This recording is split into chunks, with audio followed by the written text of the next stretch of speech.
ओ video शुरू है। मैं सोच रहा था कि आज पढ़ाऊँ क्या, कुछ इंटरेस्टिंग होना चाहिए, ऐसा इंटरेस्टिंग जो आपकी स्पीकिंग और राइटिंग दोनों के अंदर जो काम में आ सके। तो मैंने सोचा कि इंग्लिश के 5 यूजफुल स्ट्रक्चर लिख देता हूँ आज। कुछ सेंटेंसेस ऐसे होते हैं जो कि स्ट्रक्चर की मदद से ही बनते हैं। आप उनको टेंसेस से नहीं बना सकते, ना मोडाल से बना सकते। आपको स्ट्रक्चर चाहिए। मैं आपको बताता हूं 5 ऐसे स्ट्रक्चर जो आपकी स्पीकिंग और राइटिंग को बहुत ज्यादा इंप्रूव कर देंगे। तो आप बस एक काम करना कि वीडियो को स्किप बिल्कुल मत करना, वीडियो को लास्ट तक देखना। और अब जो है हम ऐसे स्ट्रक्चर की बात करने वाले हैं जो आपको आज तक परेशान करते हैं या आपकी स्पीकिंग और राइटिंग के अंदर आप वहां पर फंस जाते हैं, बना नहीं पाते हैं, बोल नहीं पाते। तो बिना पकाए अपनी वीडियो को स्टार्ट करते हैं। Let's get start our video. तो हमारा फर्स्ट स्ट्रक्चर देखिए क्या है। देखिए सबसे पहले तो हम आईडी लिख दिए, मतलब मैंने पहचान, क्या हिंदी कैसे लिख लेगी। फिर स्ट्रक्चर लिख दिया मैंने बड़ा सा, उसके बाद 2 एग्जाम्पल ले लिए। अब देखिए क्या है, आईडी क्या है इसकी, से ज्यादा। सब्जेक्ट आएगा, उसके बाद हेल्पिंग वर्ब आएगा अकॉर्डिंग टू सेंटेंस, ठीक है। उसके बाद प्रेफर टू, ये कंपलसरी है। उसके बाद वर्ब की फर्स्ट फॉर्म, फिर रादर देन, उसके बाद आईएनजी वाली फॉर्म आएगी, ठीक है। एग्जाम्पल देखिए, मैं भीख मांगने से ज्यादा मरना पसंद करूंगा। अच्छा, आपको लास्ट में इस साउंड से पता करना है कि कौन सा टेंस आएगा, मतलब यहां पर फ्यूचर टेंस आ रहा है, ठीक है। तो आप विल से स्टार्ट करोगे।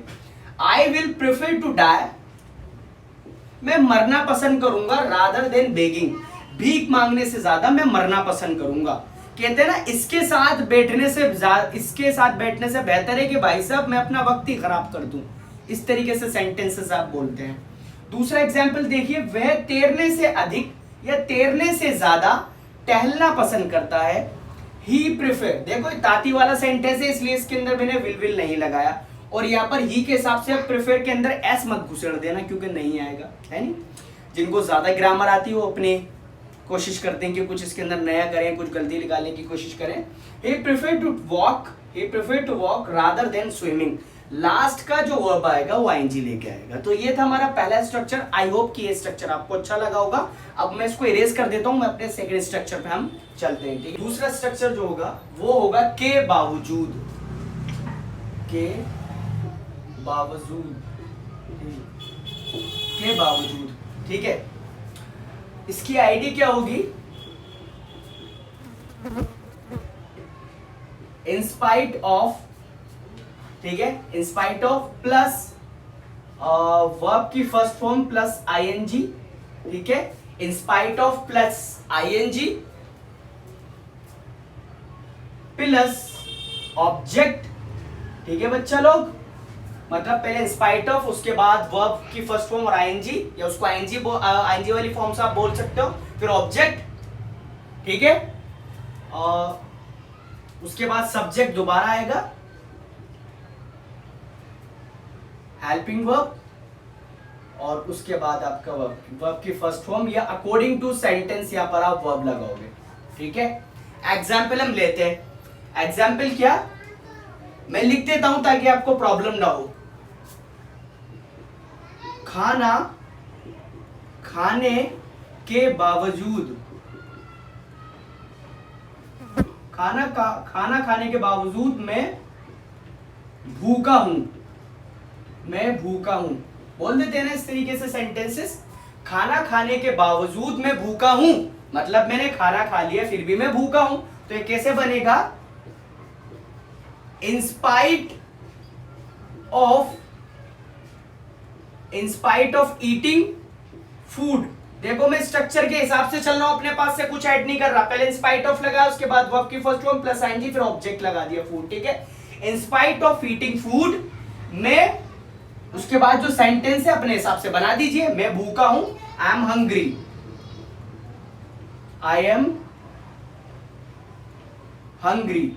हंग्री अगर आपको यूज नहीं करना तो इसकी जगह पे एक वर्ड और आ जाता है, स्टार्विंग। स्टार्विंग की मीनिंग होती है पेट में चूहे दौड़ना है, बहुत ज्यादा भूखा होना, ठीक है। In spite of eating food I am hungry, ठीक है। तो जहां पर के बावजूद वाले आप सेंटेंसेस यूज करेंगे वहां पर आप ये वाला स्ट्रक्चर यूज कर सकते हैं, ठीक है। अब चलते हैं अपने थर्ड स्ट्रक्चर पर, मैं इसको इरेज कर देता हूं, जूम करके दिखा दीजिए कैमरा वाले भैया। थर्ड स्ट्रक्चर हम देखते हैं क्या है। आपने इस तरीके का सेंटेंस तो सुना होगा, मैं चाहता हूं कि तुम इंग्लिश बोलो, है, मैं चाहता हूं कि तुम इंग्लिश बोलो। इसकी कोई आईडी नहीं, पहचान नहीं, आप बस स्ट्रक्चर से समझ लीजिए। पहले सब्जेक्ट है, फिर वर्ब है, फिर डैट, फिर सब्जेक्ट, फिर शुड, फिर वर्ब की फर्स्ट फॉर्म और फिर ऑब्जेक्ट। एग्जाम्पल मैं आपको लिख के दिखाता हूं। मैं चाहता हूं कि आप इंग्लिश बोलें, मैं चाहता हूं कि तुम इंग्लिश बोलो, ठीक है। अब आप अपने हिसाब से इसका कोई भी आईडी लिख लेना, पहचान, ठीक है।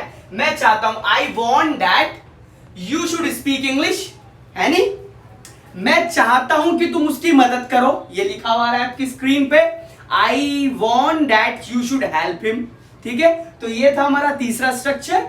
अब चलते हैं, जूम करके दिखा दीजिए, अब चलते हैं अपने फोर्थ स्ट्रक्चर पर। अभी तक जो हमने अपने 3 स्ट्रक्चर को पढ़ लिया है, ये हमारा फोर्थ स्ट्रक्चर है। स्ट्रक्चर जो इंग्लिश के अंदर होते हैं ना, थोड़ी सी टेढ़ी खीर होती है, इनको समझने में थोड़ी सी दिक्कत होती है। इसलिए मैं ये जो सारे स्ट्रक्चर है ना, इनको सही तरीके से रिटर्न में लिख लीजिएगा, वरना दिक्कत हो जाएगी। अब ये क्या है हमारा फोर्थ स्ट्रक्चर, इसकी हिंदी क्या होगी, फिर या बाद में, ठीक है, फिर या बाद में। तो इसके अंदर हम क्या है, सबसे पहले फर्स्ट लिखेंगे, उसके बाद सब्जेक्ट लिखेंगे, फिर विल लिखेंगे, फिर वर्ब की फर्स्ट फॉर्म लिखेंगे, फिर ऑब्जेक्ट लिखेंगे, उसके बाद सबसिक्वेंटली प्लस एडजेक्टिव या एडजेक्टिव, है नी। अब देखो, पहले मैं इंग्लिश सीखूंगा, बाद में या फिर French. First I will learn English, subsequently French. पहले मैं इंग्लिश सीखूंगा, उसके बाद फ्रेंच सीखूंगा। अब देखो दूसरा सेंटेंस कितना मजेदार है, पहले मैं तुझे मारूंगा फिर तेरे हिमातियों को, है नहीं। इस तरीके से सेंटेंसेस बोलते हैं बंदे। अब आप सोचो इसको टेंस में बना लिया जाए तो टेंस में नहीं बनेगा, इसका स्ट्रक्चर ही है नहीं। पहले मैं तुझे मारूंगा फिर तेरे हिमातियों को, first I will beat you, subsequently your partisan. Partisan, हिमातियों को पार्टीजन बोलते हैं, PARTIZAN, पार्टीजन। आवाज आ रही होगी आप सबको। First I will beat you, subsequently your partisan, पहले मैं तुझे मारूंगा फिर तेरे हिमातियों को साउथ की तरह बाउंडर मचा दूं, है नहीं। तो ये हमारे 4 स्ट्रक्चर होगा। चलते हैं अपने 5वें स्ट्रक्चर पर। इसकी हिंदी होगी लगता है कि, लगता है कि। इसकी आईडी क्या होगी, लगता है कि, लगता है कि। पहले मैं हिंदी लिखता हूं, ठीक है। मुझे लगता है, एग्जाम्पल, मुझे लगता है कि मैं इंग्लिश बोल सकता हूं, ठीक है बच्चा लोग। मुझे लगता है कि मैं इंग्लिश बोल सकता हूं, जूम करके दिखा दें। अब इसकी बेस पे हम स्ट्रक्चर तैयार कर लेते हैं इसका, ठीक है। तो इसका स्ट्रक्चर क्या होगा, इसका स्ट्रक्चर होगा, पहले मैं सेंटेंस लिख देता हूं इसका, है, उसके बाद उसकी बेस पे हम स्ट्रक्चर बनाते हैं। तो इसकी इंग्लिश क्या होगी, मुझे लगता है कि I seem to be that, I seem to be that, I seem to be that. उसके बाद जो दूसरा सेंटेंस होगा वो उसको आप उसके अकॉर्डिंग बनाइएगा, जो भी हिंदी उसकी निकल रही होगी, बाकी सेम रहेगा। Seem to be that, I seem to be that, मैं इंग्लिश बोल सकता हूं, I can speak English, I can speak English, ठीक है बच्चा लोग। अब इसका स्ट्रक्चर देख लीजिए क्या है। पहले तो लगेगा सब्जेक्ट, ठीक है, पहले सब्जेक्ट फिर प्लस का निशान लगा दिया हमने। उसके बाद क्या लगेगा, सीम, ठीक है। उसके बाद लगेगा फिर टू लगेगा, फिर बी डैट लगेगा, ठीक है। उसके बाद प्लस सेकंड सेंटेंस,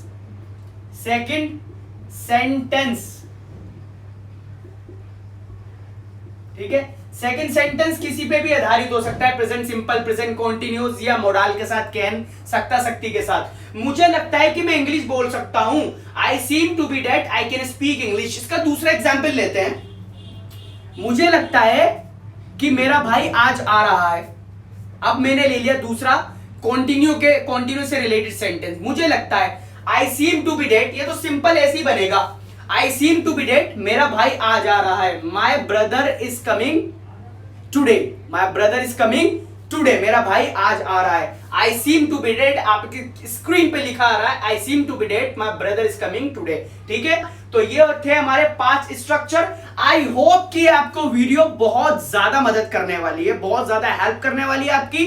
और अगर आपको ये वीडियो अच्छी लगी है तो प्लीज एक लाइक जरूर कर देना। और हाँ, लाइक करो या मत करो यार, कमेंट जरूर करना, ठीक है, ताकि हमें पता लगे कि आपको वीडियो कैसी लगी है। और आपको वीडियो अगर अच्छी लगी तो प्लीज शेयर जरूर करें, please leave a comment and then subscribe my channel. And इसी तरीके की वीडियो को देखते रहने के लिए हमारे चैनल पे बने रहें और अपडेट लेने के लिए चैनल को सब्सक्राइब जरूर कर दें। Thanks for watching the video.